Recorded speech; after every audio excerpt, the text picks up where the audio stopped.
नमस्कार. इयत्ता 7वी विषय मराठी पाठ 14वा कवितेची ओळख. विद्यार्थी मित्र हो, मागील भागात आपण पाठाचे प्रकट वाचन केले. आजच्या भागात आपण सविस्तर पाठ समजावून घेऊ. पाठाचे शीर्षक आहे कवितेची ओळख. आता कवितेची ओळख म्हणजे काय असेल या पाठामध्ये, तर दरवर्षी तुम्हाला गटागटामध्ये प्रकल्प करण्यासाठी देतो आणि तुम्ही तो प्रकल्प पूर्णही करता. आता हा प्रकल्प पूर्ण करताना तुम्ही वाचनालयात जाता, ग्रंथपालांकडून काही पुस्तके घेता, घरात आईवडिलांना विचारता आणि दिलेल्या विषयाचा प्रकल्प तुम्ही पूर्ण करता. हा प्रकल्प पूर्ण करताना आपल्याला खूप आनंद मिळतो. या प्रकल्पातून आपल्या ज्ञानात खूप भर पडते. उदाहरणार्थ, थोर संतांची माहिती मिळवा असा विषय दिला तर तुम्ही लगेच ग्रंथालयात जाऊन वेगवेगळ्या संतांची पुस्तके वाचता. त्यातून काही माहीत नसणाऱ्या गोष्टीसुद्धा आपल्याला समजतात, म्हणजेच आपल्या ज्ञानात भर पडते. तर असंच तुमच्याच वयाचा शाळेत जाणारा मुलगा सुधीर, त्याला त्याच्या शिक्षिका काव्यप्रतिभा या विषयावर आधारित एक प्रकल्प तयार करायला देतात. आता कविता म्हणजे शब्दांची एक जादू असते.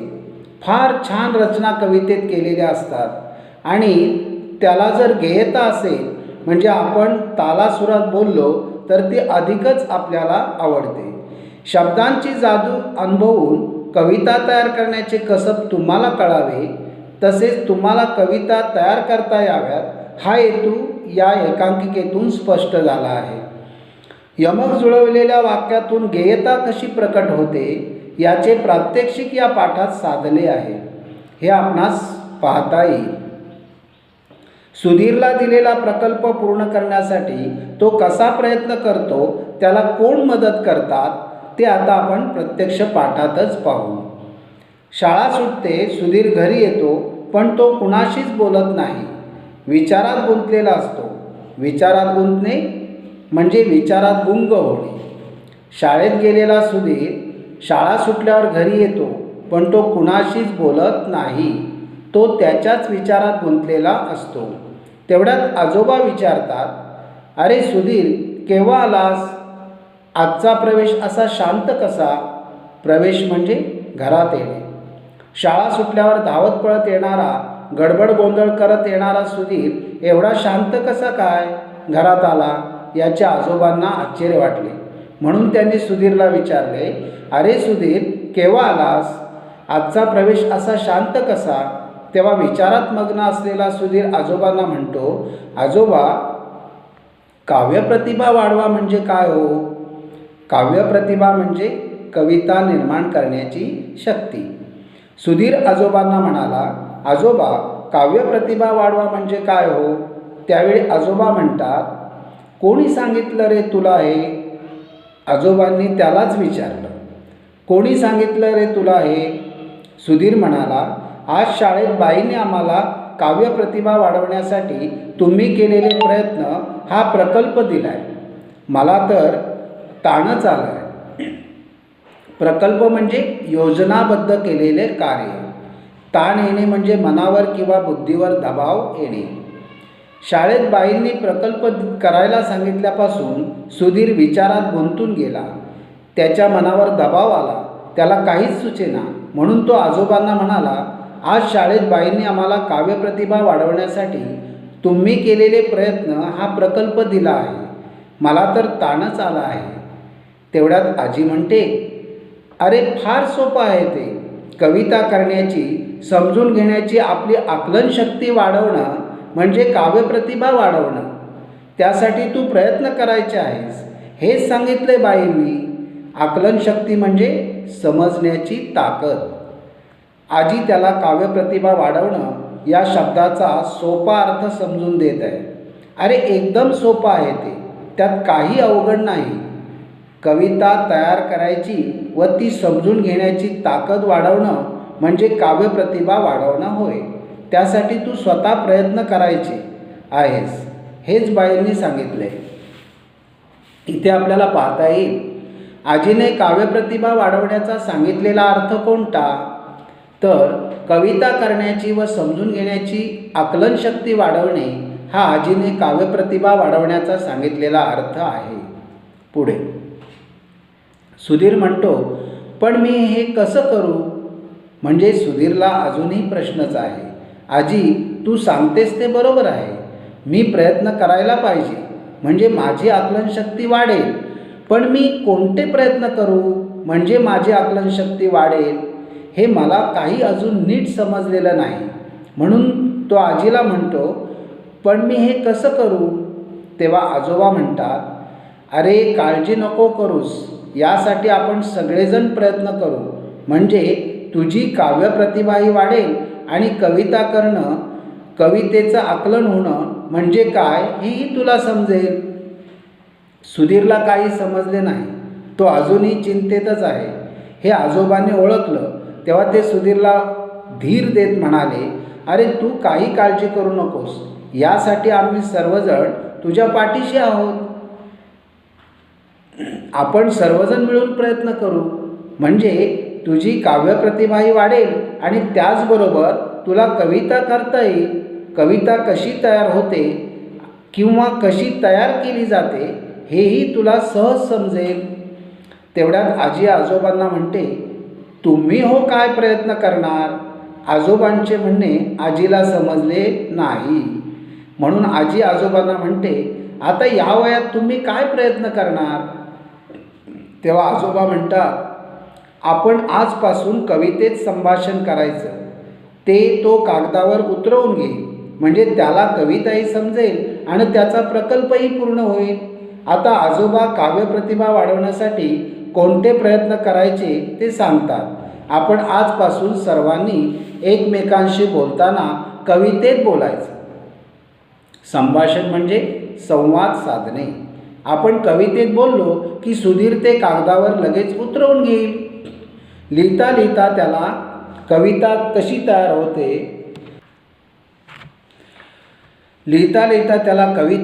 तयार होते ते समजेल व त्याचबरोबर कविता तयार केल्यामुळे त्याचा प्रकल्पही पूर्ण होईल. आता सुधीरची आई म्हणते, सुधीर हातपाय धू आणि दूध घे. शाळेतून आलेला सुधीर प्रकल्पासंदर्भात आजी आजोबांशी गप्पा मारत आहे. आजी आजोबांनी त्याला प्रकल्प कसा करायचा याविषयी योग्य मार्गदर्शन केलेलं आहे. एवढ्यात सुधीरची आई सुधीरला हातपाय धुवून दूध घ्यायला सांगते. पुढे सुधीर म्हणतो, आजी मी कागद आणि वही घेतो, आत्ताच आपण सुरुवात करू.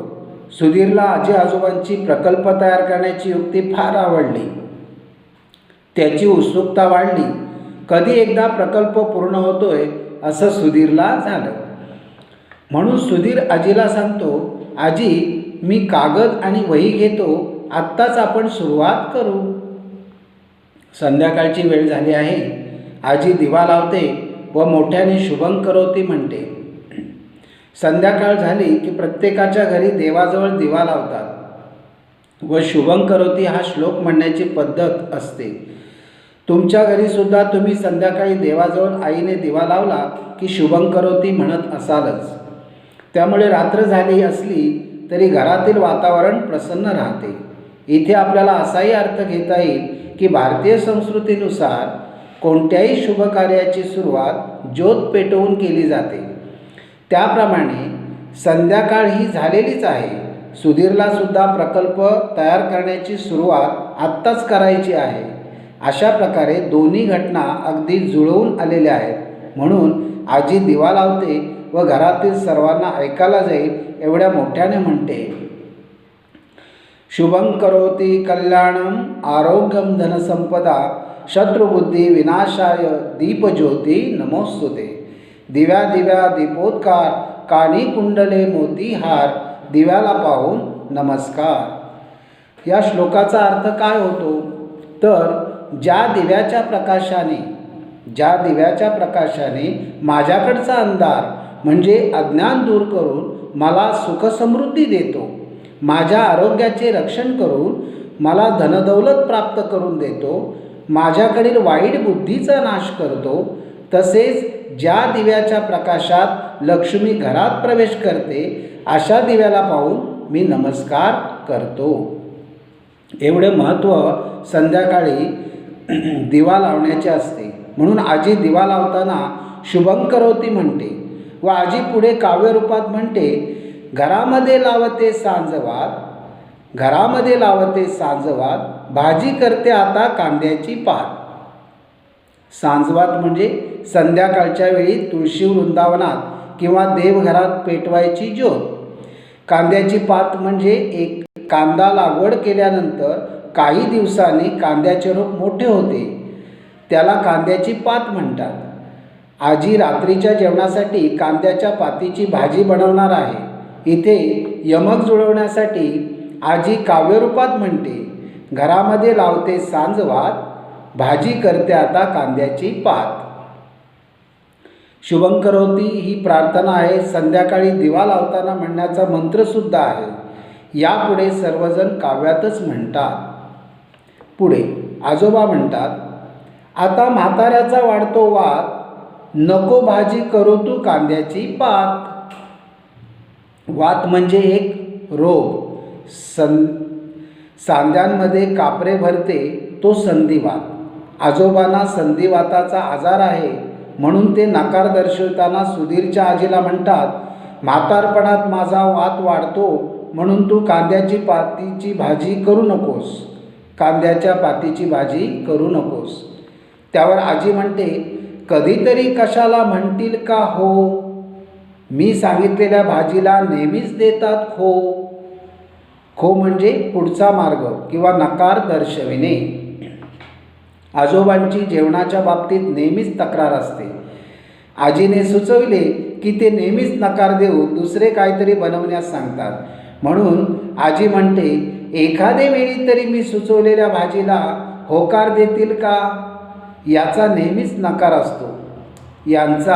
नेहमीच नकार असतो. एवढ्यात सुधीर ही काव्यरूपात म्हणून यमक जुळवण्याचा प्रयत्न करतो.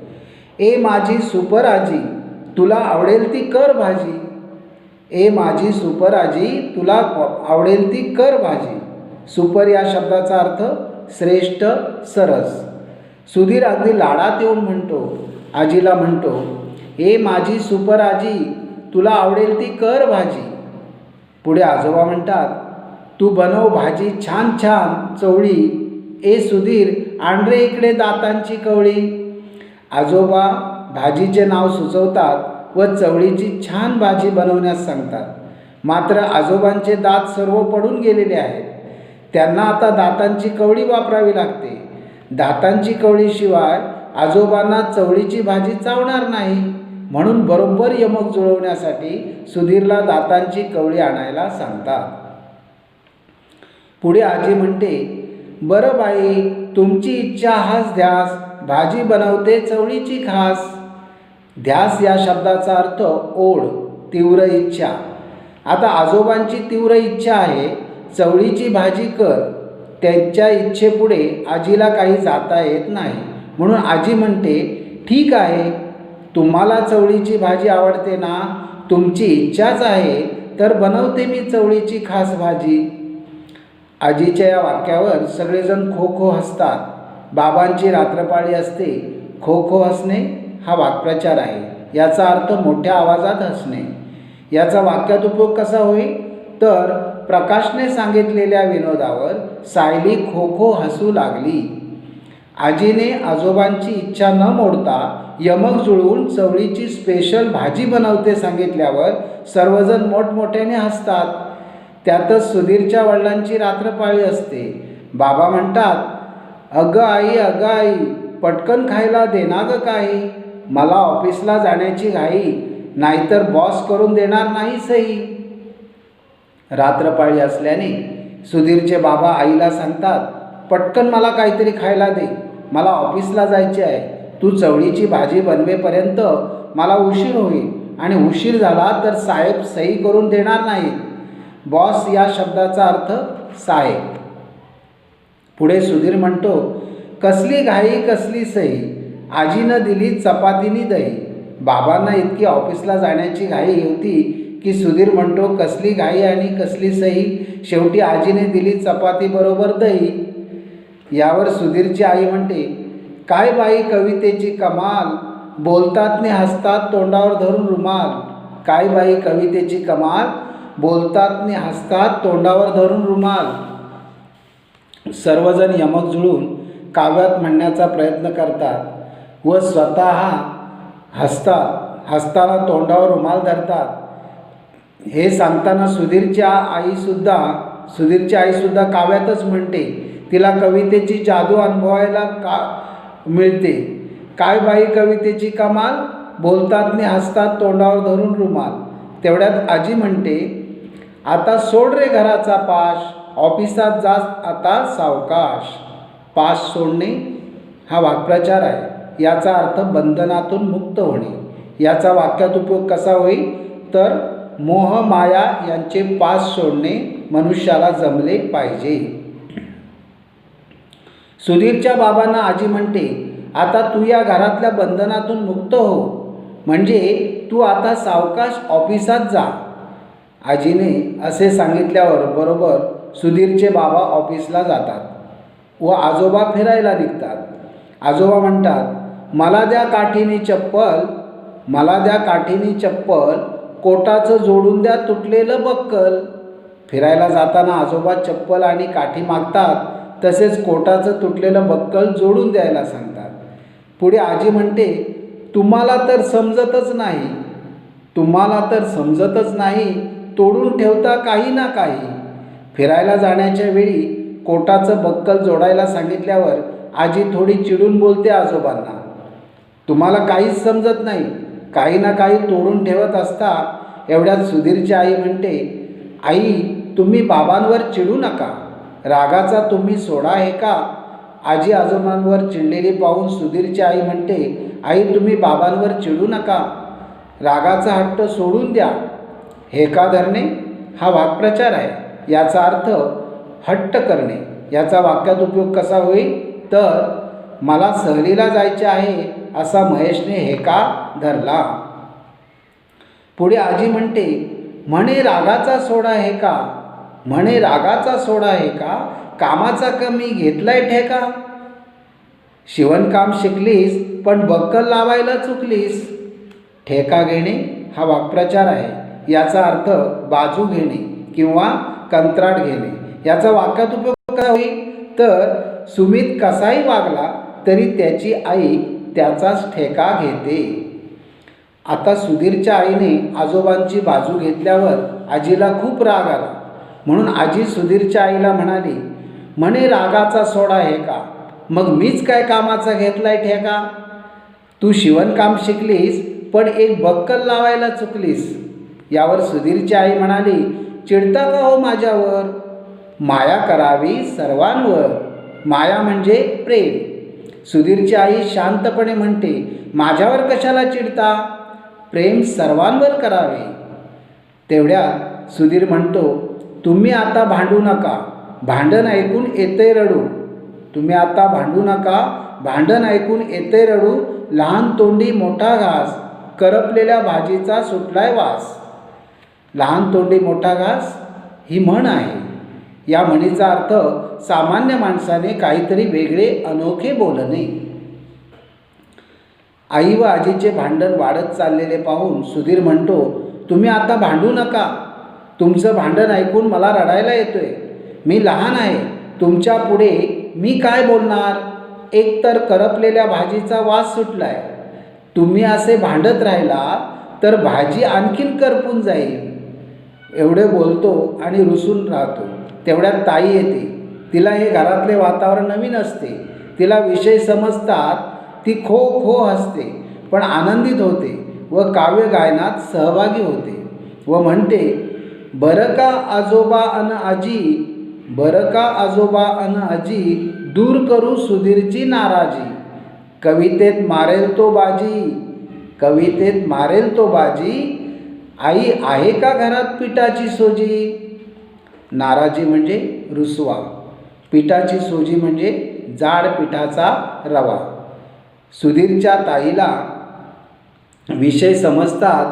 तिला हसू येतं पण तीही आनंदात सहभागी होते. सहभागी होणे हा वाक्प्रचार आहे. याचा अर्थ सामील होणे.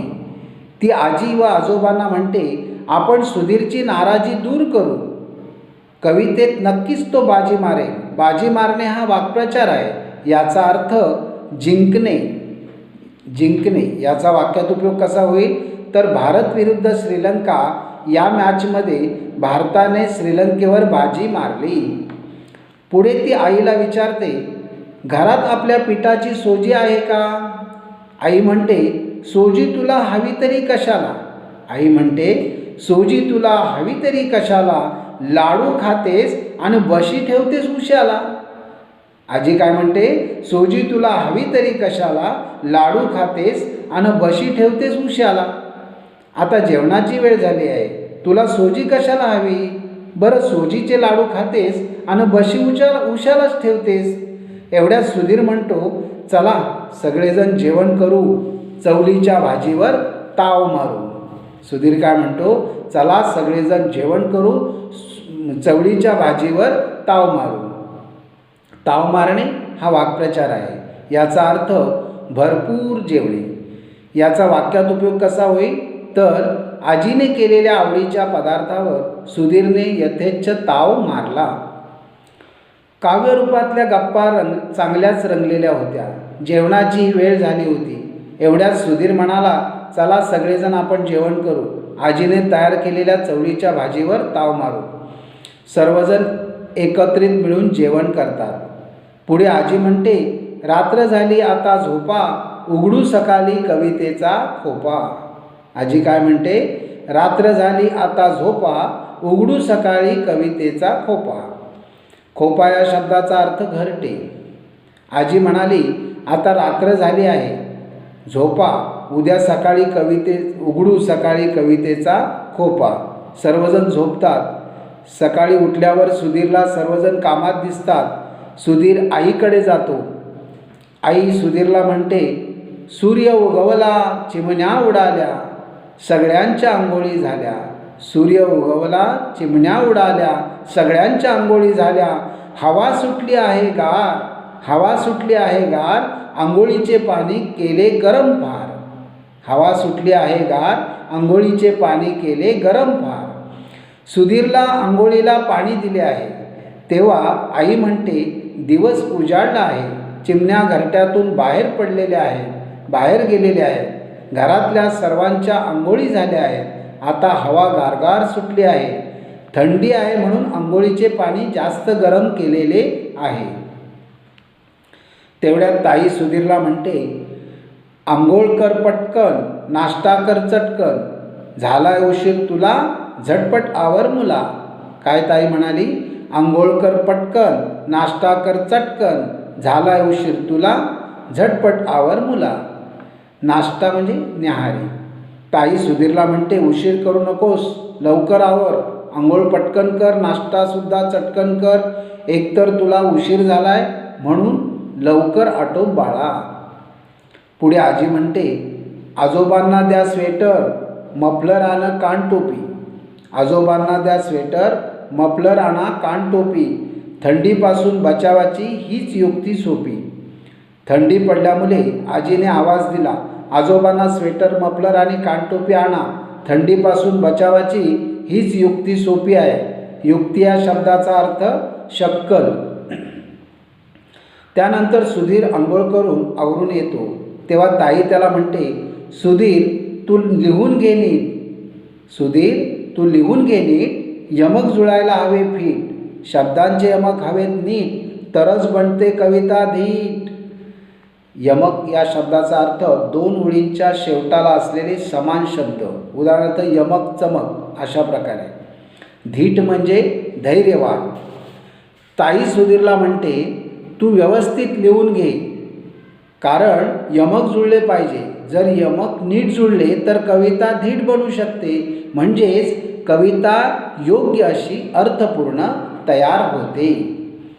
इथे आपल्याला पाहता येईल, संध्याकाळी दिवा लावताना आजीने कोणती प्रार्थना म्हटली तर शुभंकरोती कल्याणम ही प्रार्थना आजीने संध्याकाळी दिवा लावताना म्हटली. आजोबा नेहमी आजीच्या कोणत्या गोष्टीला खो देतात तर आजीने संध्याकाळची भाजी ठरवली की आजोबा नेहमी त्या भाजीला खो देतात. आजोबा फिरायला जाताना आजीला काय सांगत होते? कोटाचं तुटलेलं बक्कल जोडून द्यायला सांगत होते. थंडीच्या बचावाची सोपी युक्ती आजीने कोणती सांगितली? तर स्वेटर, मफलर आणि कानटोपी.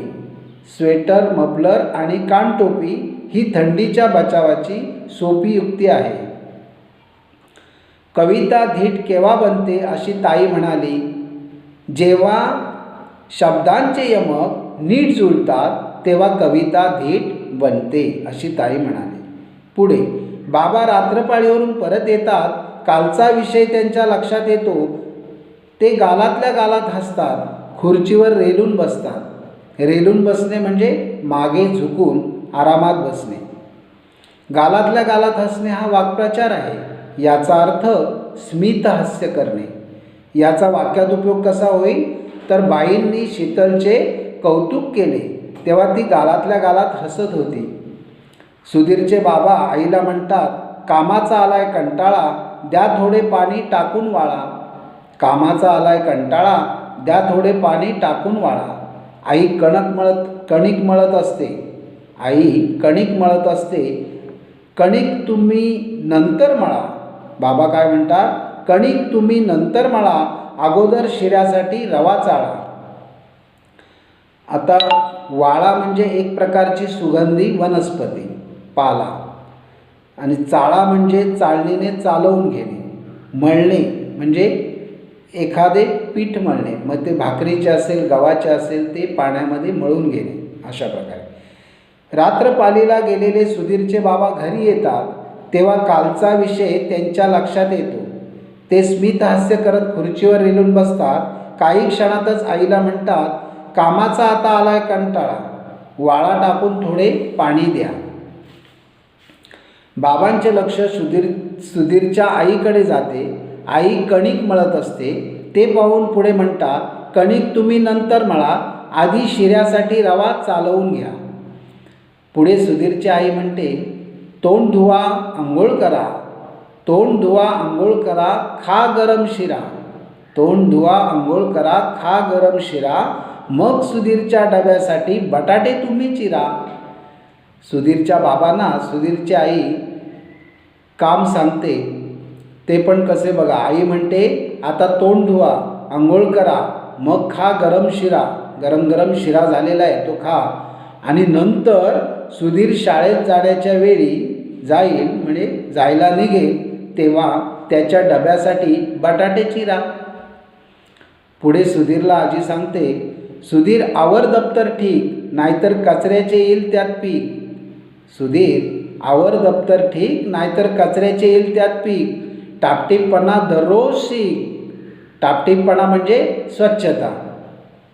आजी सुधीरला लवकर शाळेत तयार व्हायला सांगते. दप्तर खालीच ठेवलेस तर त्यात कचरा उडेल.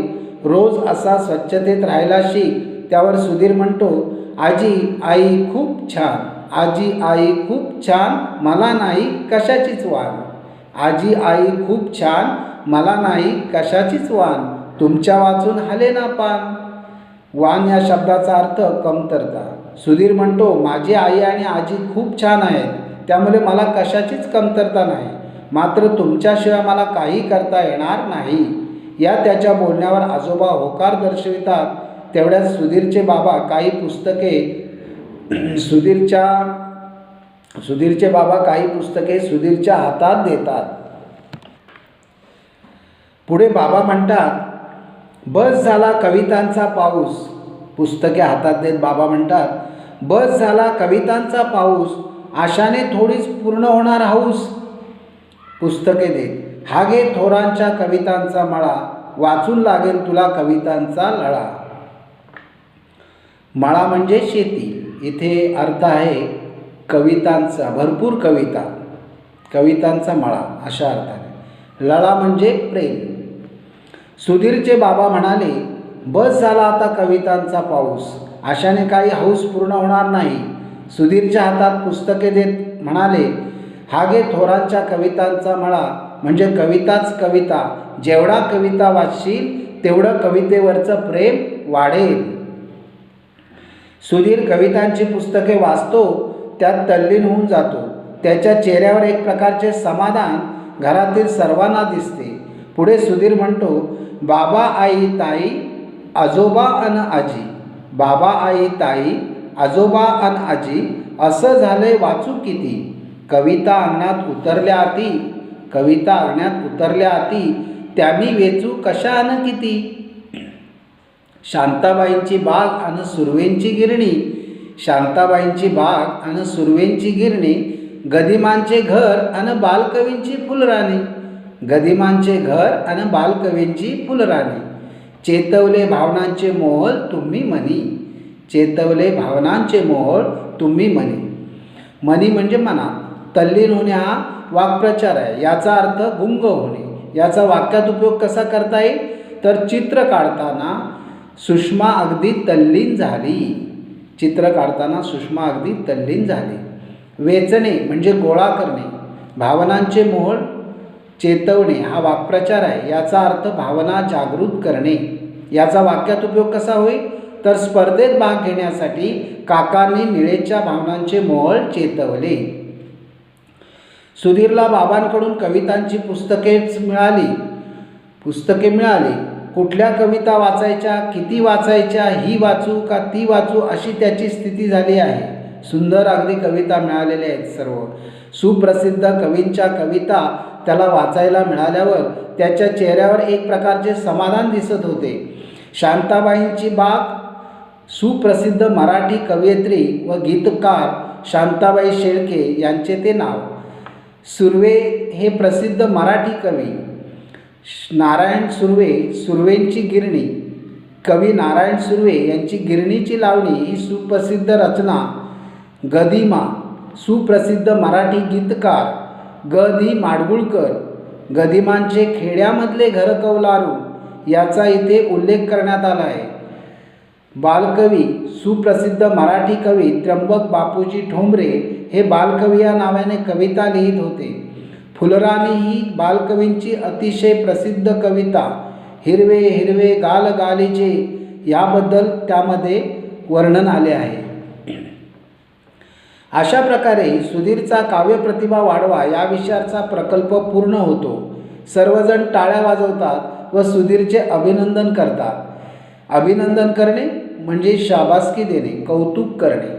व सुधीर तो प्रसन्नतेने प्रकल्प लिहून शाळेत बाईंकडे सादर करतो व एकांकिका संपते. इथे आपल्याला पाहता येईल सुधीरची काव्यप्रतिभा वाढवण्यासाठी कुटुंबाने कशी मदत केली. सुधीरची काव्यप्रतिभा वाढवण्यासाठी सगळे कवितेत संवाद करू लागले. अशा प्रकारे सर्वांनी मदत केली. बाबांनी सुधीरला कवितांची पुस्तके आणून देण्याचे कारण काय असेल, तर सुधीरला कवितांचा लळा लागावा म्हणून बाबांनी सुधीरला कवितेची पुस्तके आणून दिली. कुटुंबातील सदस्यांनी सुधीरचे अभिनंदन करण्याचे कारण सांगा. सुधीरला काव्यप्रतिभा म्हणजे काय ते कळले म्हणून कुटुंबातील सदस्यांनी सुधीरचे अभिनंदन केले. या पाठातील कवितेतून बोलण्याची गंमत कोणती आहे ती पहा. सुधीरला काव्यप्रतिभा कळावी म्हणून कुटुंबातील सगळेच सदस्य यमक जुळवून कवितेतून बोलू लागतात, तेव्हा गंमत येते. प्रत्येकजण आपापला अनुभव विश्वातील सोपे शब्द वापरतात. आपापल्या अनुभव विश्वातील सोपे शब्द वापरतात. उदाहरणार्थ आजी सांजवात आणि कांद्याची पात असे यमक जुळवते, तर आजोबा त्यावर म्हाताऱ्याचा वाढतो वात अशी शब्दरचना जुळवतात. तेव्हा गंमत येते. बाबांच्या अनुभवात ऑफिस व बॉस असल्यामुळे ते ऑफिसला जाण्याच्या घाई बॉस करू देणार नाही सई अशी शब्द कसरत करतात. तर आई काय म्हणते, काय बाई कवितेची कमाल, हसतात तोंडावर धरून रुमाल असे यमक जुळवते. ताईला जेव्हा कवितेतून बोलायचे आहे हे कळते तेव्हा तिच्या कवितेत मारेल तो बाजी, आई आहे का घरात पिठाची सोजी या पंक्तीतून भावाबद्दलचा विश्वास व प्रेम व्यक्त करते. अशा प्रकारे सर्वजण कवितेतून बोलण्याची धमाल उडवून देतात. पाठातील सर्वाधिक आवडणारा काव्यसंवाद कोणता ते पाहूया. आजोबा म्हणतात, तू बनव भाजी छान चवळी, आण रे इकडे दातांची कवळी. यावर आजी म्हणते, तुमची इच्छा हाच ध्यास, भाजी बनवते चवळीची खास. तुमची इच्छा हाच ध्यास, भाजी बनवते चवळीची खास. हा काव्यसंवाद मला खूप आवडला, कारण या संवादातून आजी आजोबा यांचे गोड स्नेहसंबंध दिसून येतो. आजोबांचा मिश्किलपणा चवळी कवळी या यमकातून प्रकट होतो. आजीच्या अनुभवातली चवळीची भाजी व आजोबांची दातांची कवळी यांचा मजेदार व विनोदी संगम येथे दृष्टीस पडतो. म्हणून हा काव्यसंवाद खास व गमतीशीर आहे. तर विद्यार्थी मित्र हो, अशा प्रकारे आपण पाठ सविस्तर समजून घेतला आहे. या पाठातून कविता कशी तयार होते, काव्यप्रतिभा वाढवण्यासाठी कोणते प्रयत्न करावे लागतात, प्रकल्प म्हणजे काय इत्यादी गोष्टी आपणास शिकायला मिळाल्या. या पाठावरचे सराव प्रश्न पुढील भागात पाहू. तोपर्यंत आपण इथेच थांबू. धन्यवाद.